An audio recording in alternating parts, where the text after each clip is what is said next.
എല്ലാ കൂട്ടുകാർക്കും നമസ്കാരം. നമ്മുടെ പുതിയ വീഡിയോയിലേക്ക് സ്വാഗതം. ഇന്നത്തെ നമ്മുടെ വീഡിയോ കാറ്ററിംഗുകാർ പാർട്ടികളിൽ വിളമ്പുന്ന വളരെ സ്വാദിഷ്ടമായ നല്ലൊരു ചിക്കൻ കറിയാണ്. ഈ ഒരു കറിയുടെ പ്രത്യേകതയാവട്ടെ നല്ല തിക്ക് ഗ്രേവിയാണ്. പാർട്ടി സ്പെഷ്യൽ ചിക്കൻ കറി ആയതുകൊണ്ട് നിങ്ങൾ വിചാരിക്കും ഒരുപാട് സ്റ്റെപ്പുകളൊക്കെ ഉണ്ടാകും ഈ ഒരു കറി തയ്യാറാക്കി എടുക്കാനെന്ന്. പക്ഷെ അങ്ങനെ ഒന്നുമല്ല, വളരെ സിമ്പിൾ ആയിട്ട് ഇനി ആർക്കും ഉണ്ടാക്കിയെടുക്കാം. നിങ്ങളുടെ വീടുകളിൽ ഉണ്ടാകുന്ന ആവശ്യങ്ങൾക്ക് ഇതുപോലൊരു ചിക്കൻ കറി തയ്യാറാക്കിയാൽ എല്ലാവർക്കും ഒരുപോലെ തന്നെ ഇഷ്ടപ്പെട്ട് കഴിക്കുകയും ഏതൊരു സൈഡ് ഡിഷിന്റെ ഒപ്പം വിളമ്പാനും സൂപ്പറാണ്. ഞാനിന്നിവിടെ 1.5 കിലോ അളവിലുള്ള ചിക്കൻ വെച്ചിട്ടാണ് ഈ ഒരു കറി തയ്യാറാക്കി എടുത്തിട്ടുള്ളത്.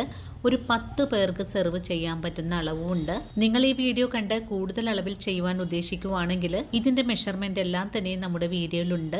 അത് നോക്കിയിട്ട് നിങ്ങൾക്ക് അളവുകൾ കൂട്ടിയെടുത്ത് ചെയ്യാവുന്നതാണ്. വീഡിയോ കാണുമ്പോൾ നിങ്ങൾക്ക് ഇഷ്ടപ്പെടുവാണെങ്കിൽ നിങ്ങൾക്ക് ഇന്ന് കിട്ടിയ അറിവ് നിങ്ങളുടെ കൂട്ടുകാരിലേക്കൊന്ന് ഷെയർ ചെയ്ത് കൊടുക്കണേ. വീഡിയോ കണ്ടുകൊണ്ടിരിക്കുമ്പോൾ തന്നെ നിങ്ങളുടെ വിലയേറിയ ലൈക്കുകൾ തരാനും മറക്കരുത്. അപ്പോൾ ഉടൻ തന്നെ നമുക്ക് നമ്മുടെ വീഡിയോ കാണാൻ പോകാം.